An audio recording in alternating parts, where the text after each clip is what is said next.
You're with us, Joe Tessitore alongside Teddy Atlas, and we welcome you to the Mexico City Plaza here in Mexico City.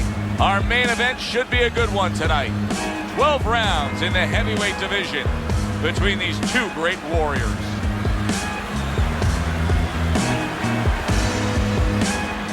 Introducing first, fighting out of the blue corner, Big George Форман. And his opponents, fighting out of the blue corner, Merser.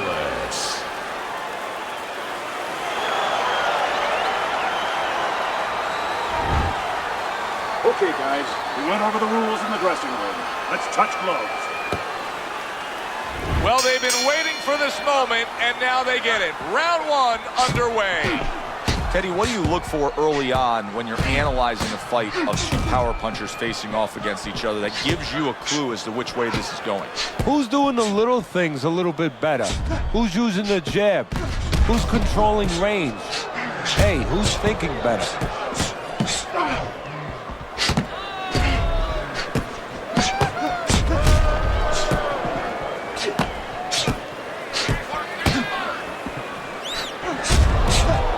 Tried to land that upstairs and was off the mark.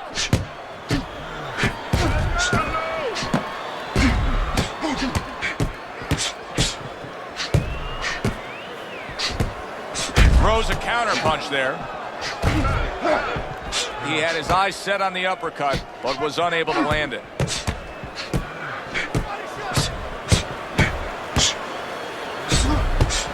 Forman's making for a tough target there. He gets away from that punch. No feeling out round here at all.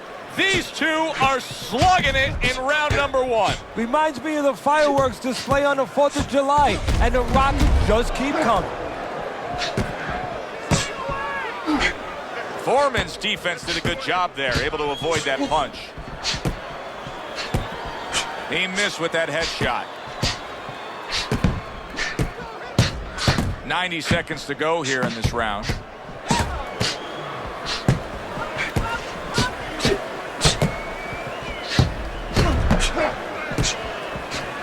Able to dismiss it.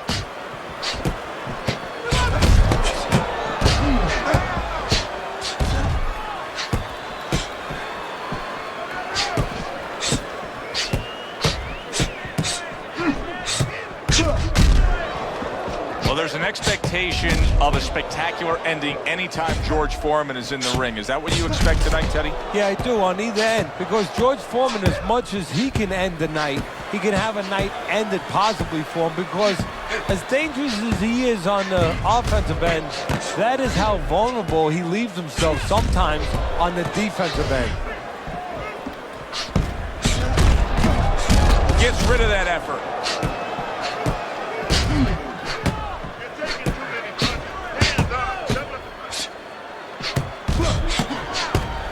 And he returns on that exchange. There's the headshot, but he parries it away. There's a taste of the sweet science. You see the skill he has in counterpunching. And you know what he's doing is taking his opponent's jab away.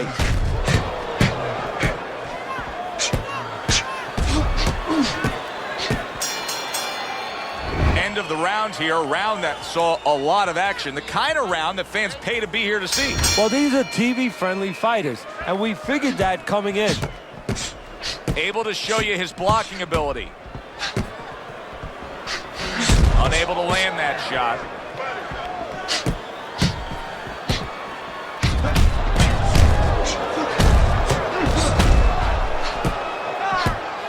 Pulls the trigger right away with the left hand after getting tagged himself.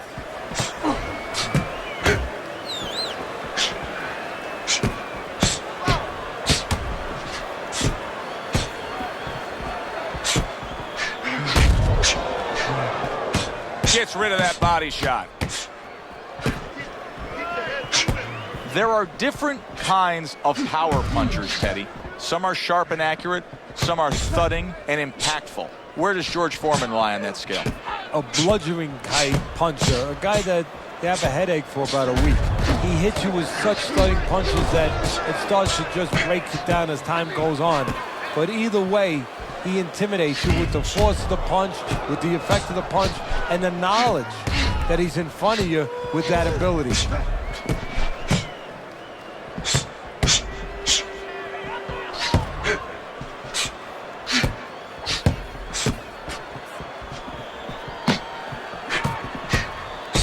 Good looking counter punch.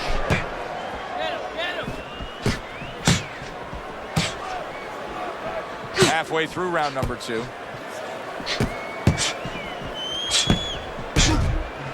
George Foreman swelling is exactly what his opponent wanted to see. George Foreman's defense penetrated by a well-targeted uppercut.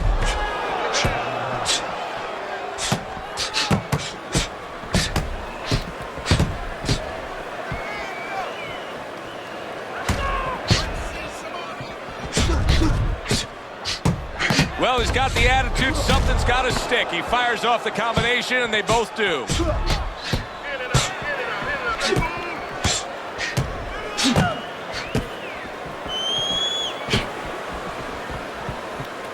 He gets hit, but he gives it right back. Keep it going.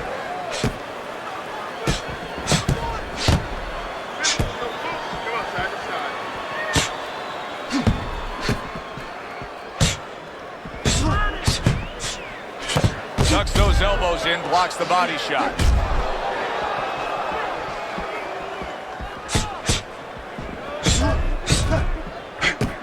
Final 10 seconds of round number 2.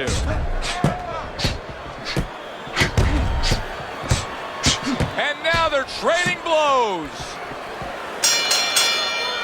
Round comes to an end. And that's one of those rounds, Teddy, that just takes on a certain style, a certain characteristic. And that was a busy one. Yeah, it was a busy one. Look, Joe, you don't have to look for these guys. They're right there in front of you. Why do you think that is? Why do you think sometimes you just get those rounds where it all happens? Because of styles. You know, styles make fights. In this case, you're seeing proof of that right there. Both guys that are aggressive, both guys that are very confident.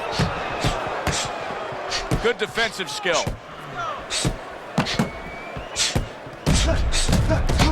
Off the mark there.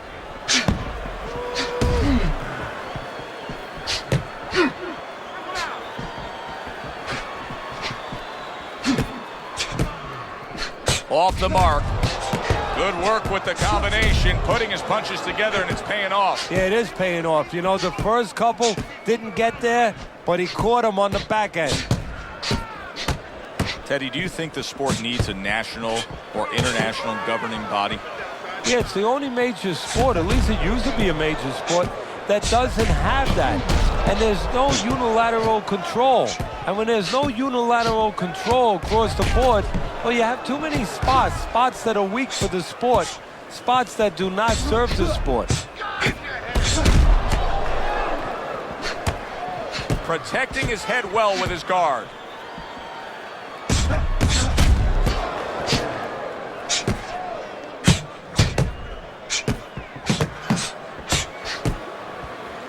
Nice block by Mercer. And coming upon the halfway mark of this 3-minute round. Oh, that's gotta hurt. George Foreman's legs look shaky. He was hurt. No holding. Able to show you his blocking ability. He was damaged moments ago, but now he's got his feet back underneath him.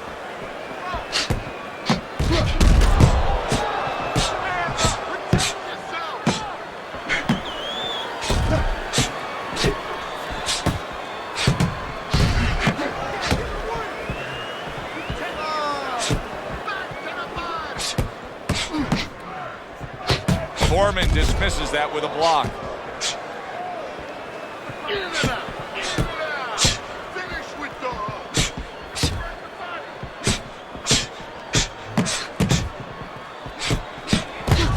So swiftly able to turn defense into offense. Nice counter punch. And what you're noticing here is his opponent is starting to be a little wary of letting his jab go, because every time he jabs, he gets caught. Targeting the hooks on each man. 10 seconds to go in this third round. Good-looking counterpunch. So the end of the round.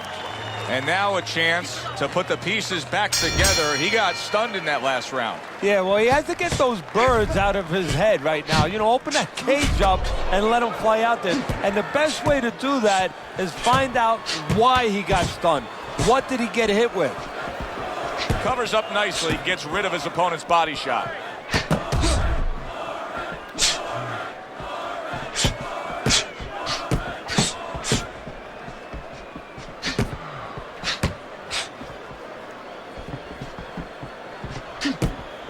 Accurate uppercut after taking a shot of his own.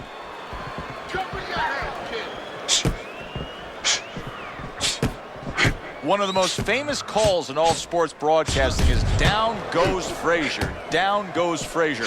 Well, there's a reason down went Frazier. It was because of the big shots of George Foreman. That was one of the great calls, of course, by Howard Cosell. And it was not just a big shot, it was the right plan shot. See, that's where Foreman deserves a little credit for being more than just a hulking guy, a powerful guy. He picked the right punch, the uppercut, the perfect punch at that moment to land on Joe Frazier. Well-targeted counterpunch by Merciless. Well, maybe one of the most impressive characteristics and traits in all of boxing, and we're seeing it on display here. He has an iron chin. Halfway through round number 4. Foreman's able to avoid that punch.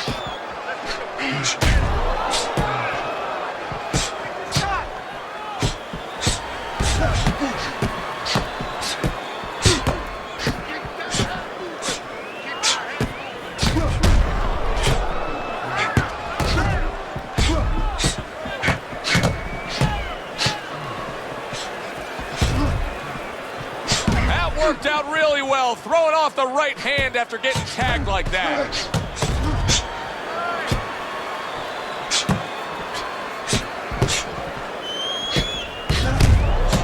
Oh, that's good stuff. Firing right back with one of his own. Good work by George Foreman.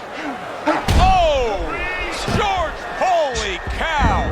George Foreman's down. First knockdown of this fight.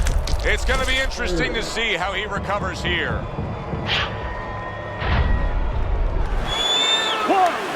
2, 3, 4, 5. He gets up after that punch put him down on the canvas. Now he needs to get on that bicycle and stay away from this guy. His cheek has been split wide open. Punch it out, punch it out.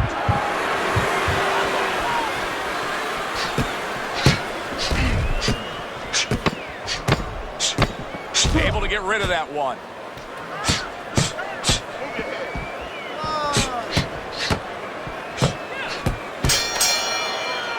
Round comes to an end. We saw the knockdown there in that round. A little bit of a momentum game. Yeah, obviously it gives you confidence, but you know what? It can also be a momentum killer, believe it or not. How so? Joe, I've had guys where the worst thing that happened to them in a fight was when they scored the knockdown, because they thought it was just going to keep happening.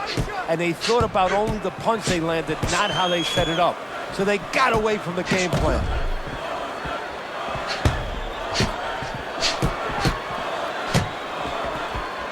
George Foreman's learning a real lesson here of how one single thing in a fight can change the entire fight. Because ever since that knockdown, he hasn't been the same. No, he hasn't been the same. And without him being an offensive fighter, a guy using those quick hands, fighting with that energy, he is not productive. Throws a counter punch there.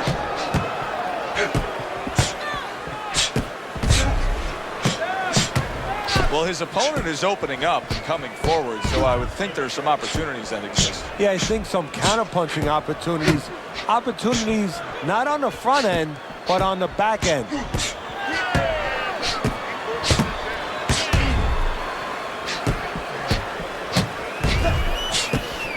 You think back to George Foreman and his early days, and I think one of the visions that most fans remember is holding that tiny little American flag in the Mexico City Olympic Games in 1968 after claiming gold. You know, that's an interesting point because Foreman's not known as a guy with great personality. You know, he's a guy who's a disdainful-looking guy. You know, he's a guy that kind of reminds you almost of a Sonny Liston. He tries to intimidate you. He does intimidate you with his power, with his size, but at that moment, he showed that he has personality, that it's inside him.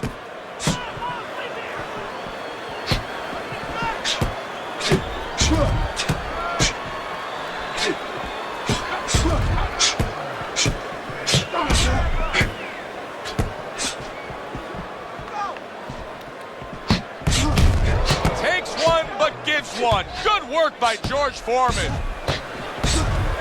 Big block by Big George.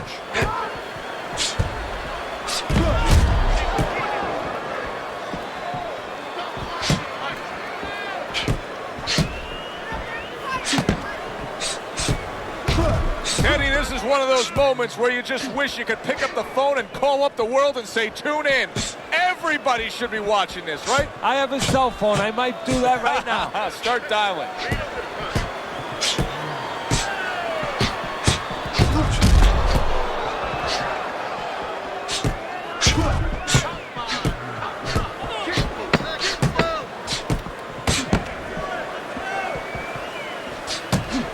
Throws a counter punch there.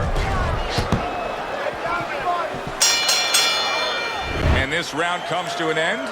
It is a round that was highly entertaining. These guys really put forth quite an effort. Well, they both have high engines. They have motors that never stop going.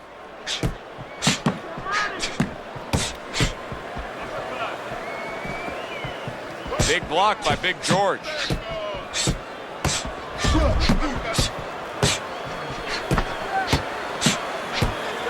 Unable to land that shot.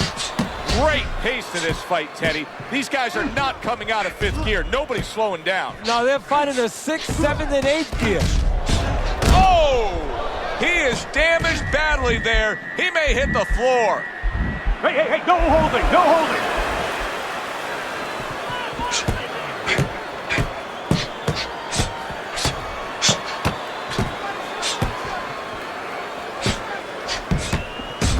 Oh, what a great ability to recover. Perfect example of what you get when warriors decide to act like warriors. These two have acted that way all night long. They've acted that way, and they behaved that way, and they have been that way all their lives.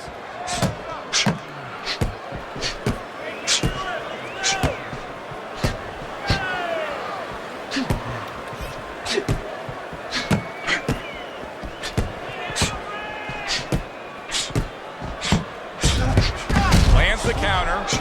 Foreman's making some costly mistakes here. Number one among them is he's not moving his head at all. No, he's a stationary target right now. And now the only thing that he's lucky about is only one's coming at a time. But in a little while, his opponent, you know it, his opponent's going to start putting them together. Then he might not be here anymore.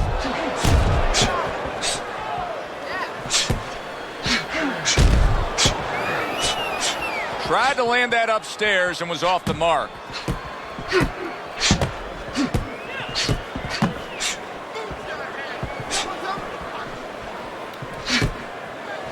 Able to get away from that headshot with the block.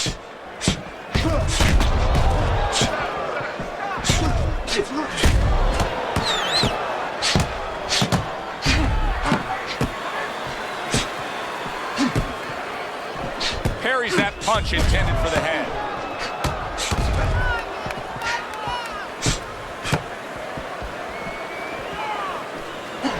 He missed that uppercut. Foreman's night has not been going the way he thought it would go. He's taken some punishment. He's clearly behind on the scorecards, but you can't give up all hope. Something could turn his way. What could that something be? Well, he's got to start to target that something. You know, usually you go in there with a game plan. You want to use your jabs, stay with fundamentals, set up your punches. Right now, he's past that point. He's pretty far behind. He has to find the way to land a big punch. Concentrate on one situation. maybe catch his opponent stepping back with a big left hook. What a good war this has been. What a good, solid fight it's been. The kind of fight that tells me somebody wants to get rid of the other guy. It almost looks like they made a deal where neither one could win by decision, where if they didn't win by knockout, it doesn't count. Good job protecting himself.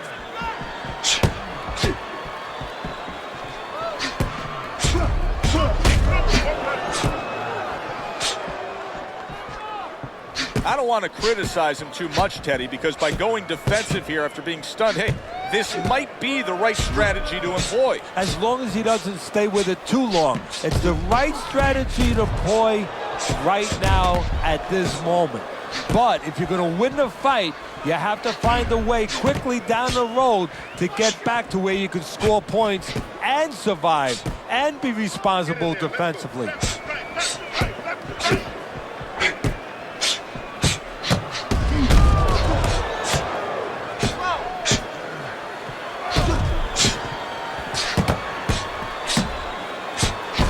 And there he counters back against his opponent.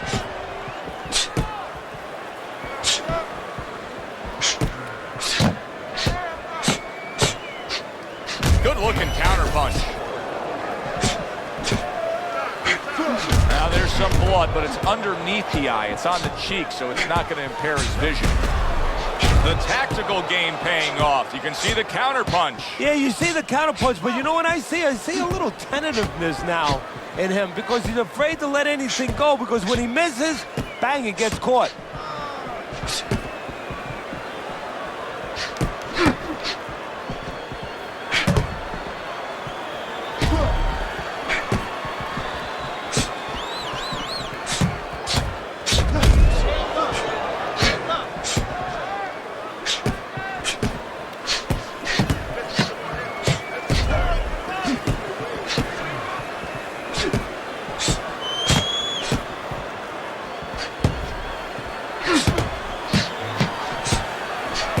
Good block there by Mercer.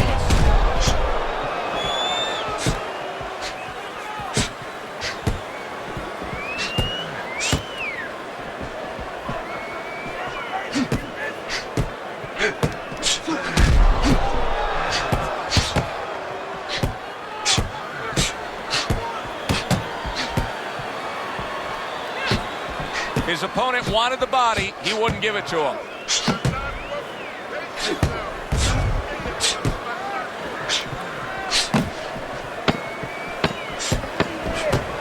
George Foreman's cheek is cut, and you can see it's opening up now. Boy, that could be a factor later on. So they close out that round. Joe and Teddy with you ringside. Teddy, I know you watch very closely how these trainers go about their business. You were under the tutelage of one of the true legends of the game, the great Customato.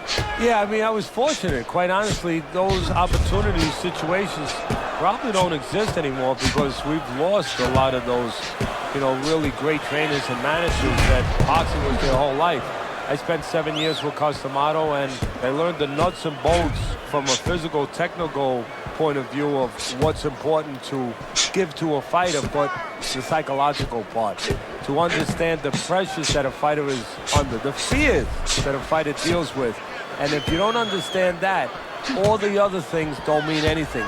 Because you have to understand how a fighter's feeling to understand why he's behaving or not behaving a certain way. Off to the side, a little swing and a miss going upstairs.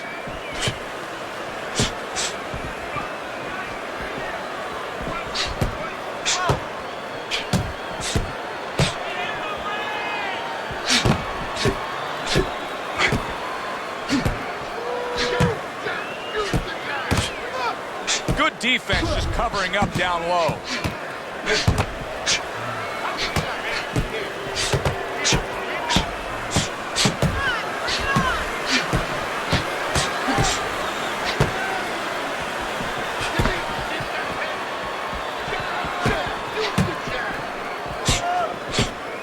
Gets rid of that. It was intended for his head.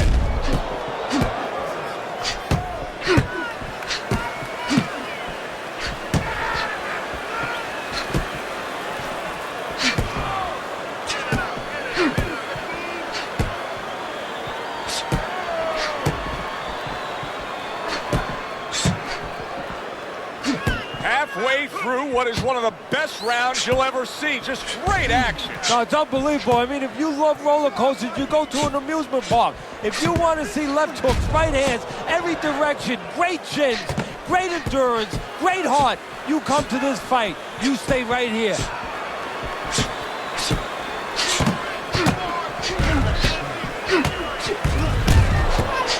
Well-targeted counterpunch by Merciless.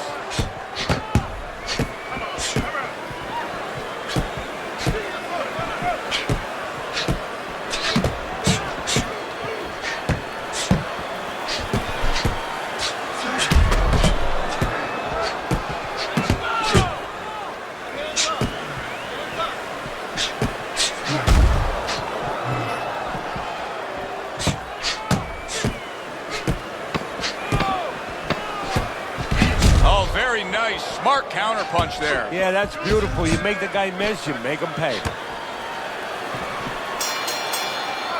We come to the end of this round. Teddy, a round in which maybe a lot of trainers don't like to see because it was a very busy round for both guys. Well, it depends what kind of style, what kind of strength your fighter has, or even what kind of weaknesses.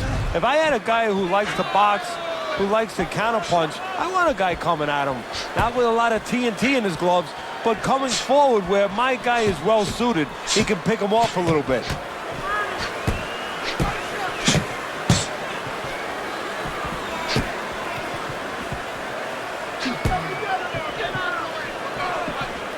Nice block by Merciless. And he returns on that exchange.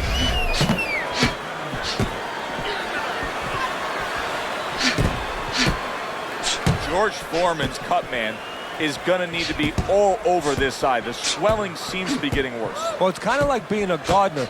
You have to start getting in there before the weeds come up. You can't wait until the weeds are all over the place and then pull them up. You're going to destroy those beautiful rose bushes. Well, it's the same thing here. You got to get to this eye before the swelling's there. You got to put that end swell, that cold piece of metal, onto that place early on. That wasn't able to land.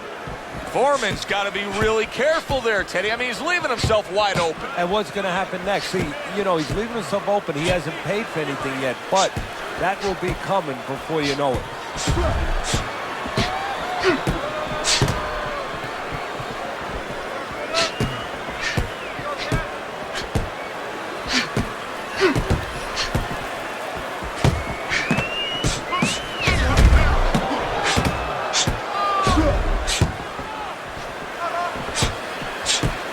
Blocks away that headshot.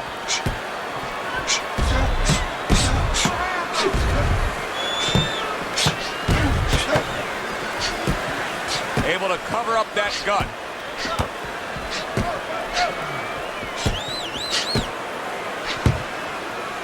Neither man slowing down as we have 60 seconds to go in this round.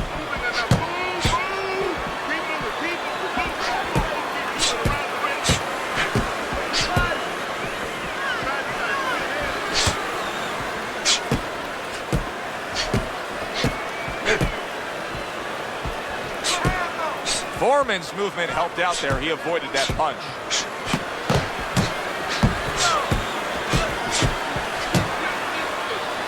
Nice block that time. It was intended to the head.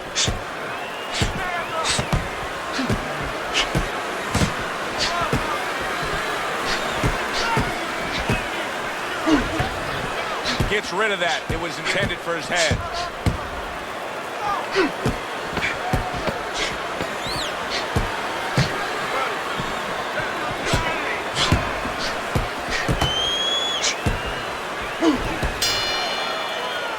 Making predictions in boxing is often a dangerous task, but I'll make one right here that seems pretty obvious to me as we come to the end of that round here.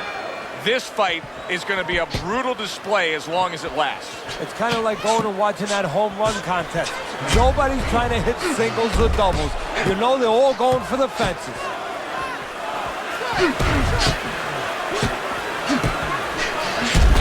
He turned defense into offense, comes back with the counterpunch. And that's exactly what he brings to the game. He makes you miss, he makes you pay, and he makes you think twice about throwing a punch later on.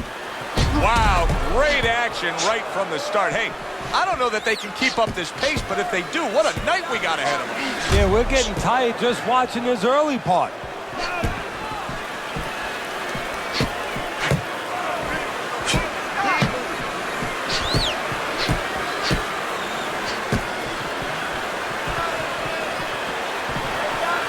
A nice block by Merciless.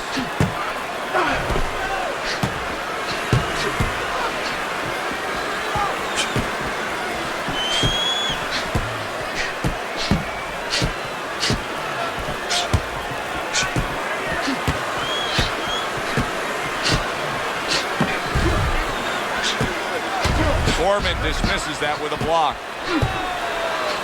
Good looking counter punch.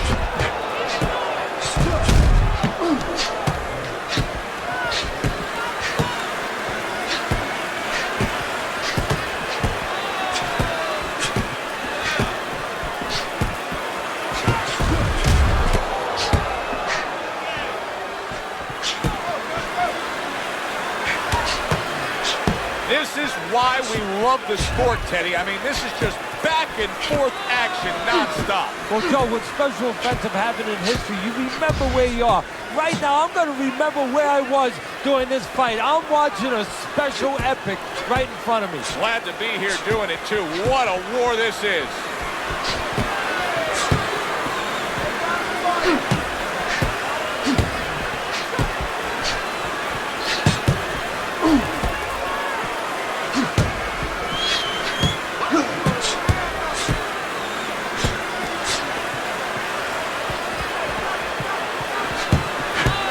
Keeps his hands up defensively, protecting the head. Very nice job landing that counter punch, getting away from one that was coming at him. Teddy, it's one of my favorite times of one of our fight broadcasts. When we make the declaration, he has to have a knockout to win. And how's he going to do it? Well, I think he's got to be a photographer. He's got to be a guy that goes in the dark room, really, Joe, and start looking at the negatives. During the night, a lot of pictures have been taken. He's got to go now and look back at those pictures and remember something, that he saw something. He saw a moment. He saw a spot where the guy dropped his hand. He pulled back, and he's got to go, and he's got to act on that moment. Round comes to an end here. An enjoyable night sitting ringside. Joe Tessitore alongside Teddy Atlas. A lot better than our day we spent at the horse track the other day, where we couldn't get any winners. At least I couldn't.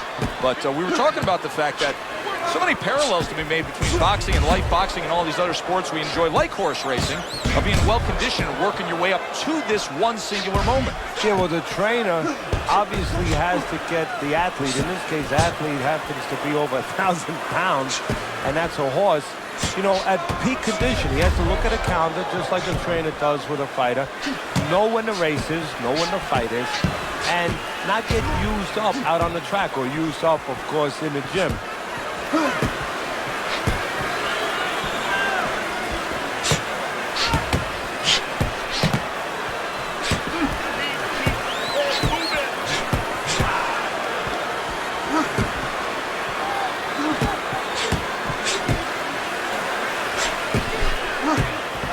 George Foreman's learning a real hard lesson here, and it's that a cornerman can only do so much when you're dealing with this amount of swelling around the eye. Yeah, you have that end swell in the corner. Of course, it's a piece of metal that you put in ice. It gets very cold. It retains the cold, and you place it on the swelling. But once it gets started, as you alluded to, Joe, it's tough to stop it. You got to get that ice or get that end swell on it early on before that swelling gets started, before it gets to this kind of place. Foreman's telling me what kind of training camp he had right now, because this is a fatigued fighter we're seeing right here. Well, I saw him in the diner the other night eating a cheeseburger at midnight, and you know what? Right That's about not a good sign, right? No, right about now, he's sorry about that. He's wishing it was a garden salad.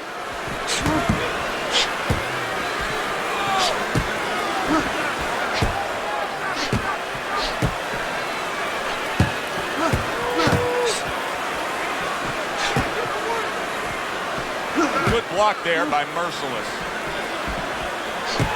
60 seconds to go in what has been a toe-to-toe war. Oh, what a great round.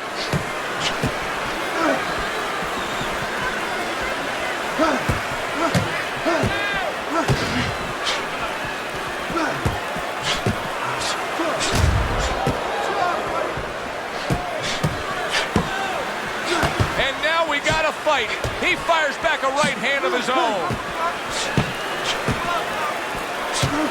Good job by drawing in his opponent and then landing the counterpunch by Merciless.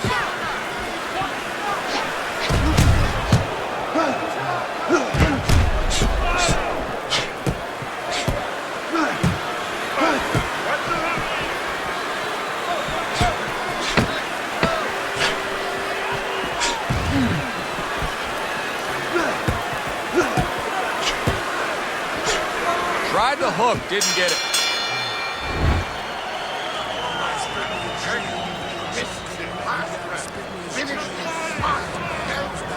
12th and final round.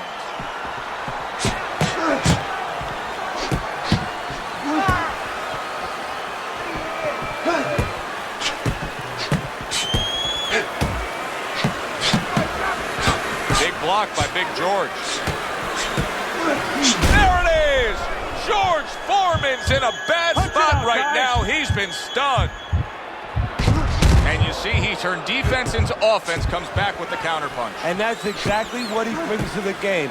He makes you miss, he makes you pay. And he makes you think twice about throwing a punch later on.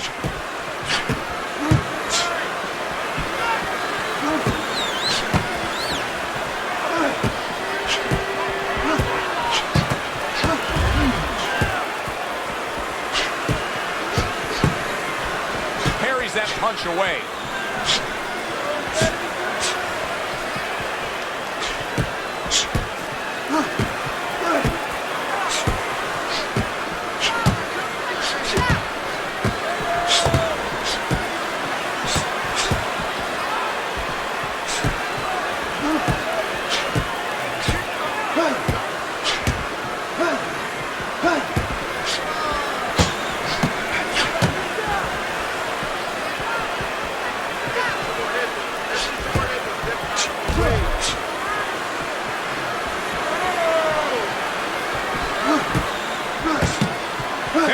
One of those moments where you just wish you could pick up the phone and call up the world and say, tune in. Everybody should be watching this, right? I have a cell phone. I might do that right now. Start dialing. Once again, he goes down. Can he survive this?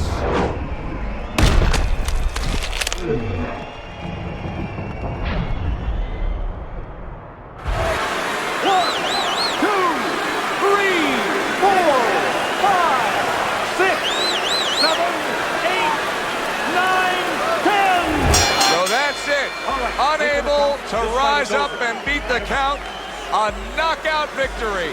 Walked right into that one. Let's make it official, and for that, we send it up to our ring announcer. He's your winner by knockout victory. I feel like I just came out of the movie theater, Joe, and I did not expect that ending. Good, enjoyable, entertaining fight it was. For Teddy Atlas, I'm Joe Tessitore saying thanks for being with us.